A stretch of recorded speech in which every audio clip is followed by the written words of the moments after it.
Hola, soy Dia, tengo 23 años y represento a Filipinas. I think it is an honor for me to be part of the top right now in Reina Hispanoamericana.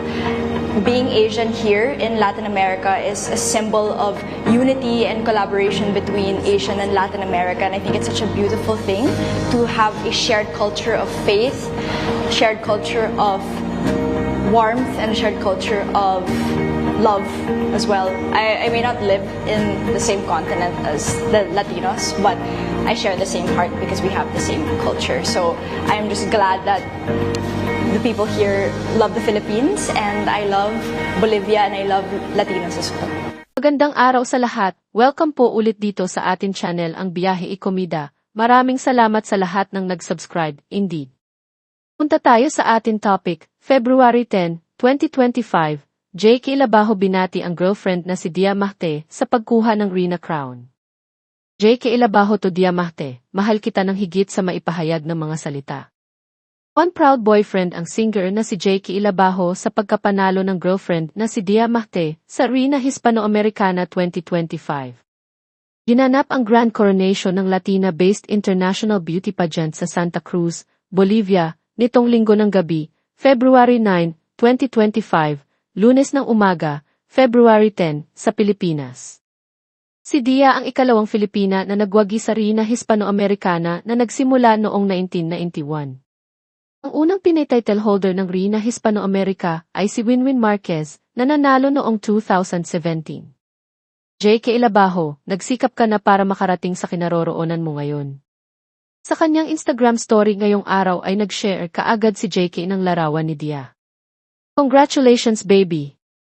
Heart emoji, mensahe ng singer para sa girlfriend. Sinundan ito ni JK ng madamdaming post sa kanyang account. Ayon kay JK, pinaghirapan ni Dia para marating ang kinaroroonan nito ngayon. Mensahe niya, may love, congratulations. Nagsikap ka ng husto para makarating sa kinaroroonan mo ngayon, at pinupuno nito ang puso ko ng init at galak na masaksihan ang iyong pag-unlad at makita kung gaano kalayo ang narating mo. Deserve daw ni Dia ang mga magagandang nangyari sa kanyang buhay dahil hindi nito sinusukuan ang kanyang mga pangarap.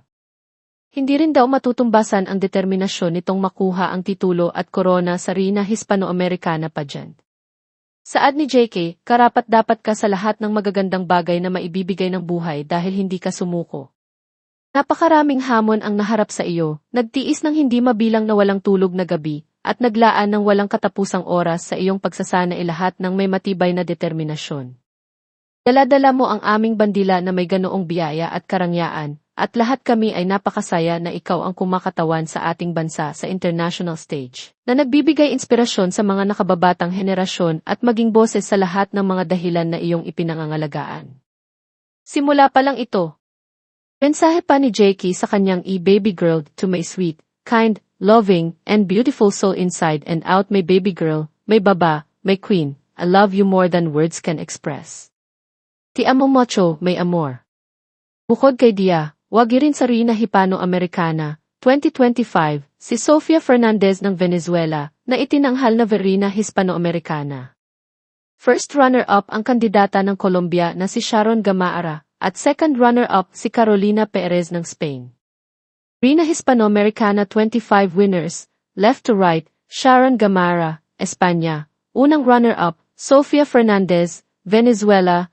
Reina Hispanoamericana 25, Dia Mahte, Pilipinas. Reina Hispanoamericana 25. At Carolina Perez, Spain, second runner-up. Muli congrats sa ating Miss Dia Mahte sa panalo sa Reina Hispanoamericana 2025. Good evening. What value do you think is the most important to create a fair society, and how do you think this is important? Muy buenas noches, Bolivia. How do you apply it in your daily life? Estoy muy feliz de estar aquí. I think the most important value that we should have is kindness.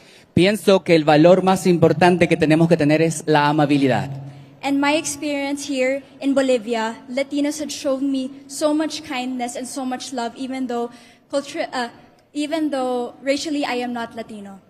Y en mi experiencia aquí en Bolivia, los latinos me han demostrado una amabilidad, incluso cuando yo no soy de acá y provengo de tan lejos. And the most beautiful thing I've noticed is that even though we don't speak the same language, we share the same culture, same heart, and same faith in God.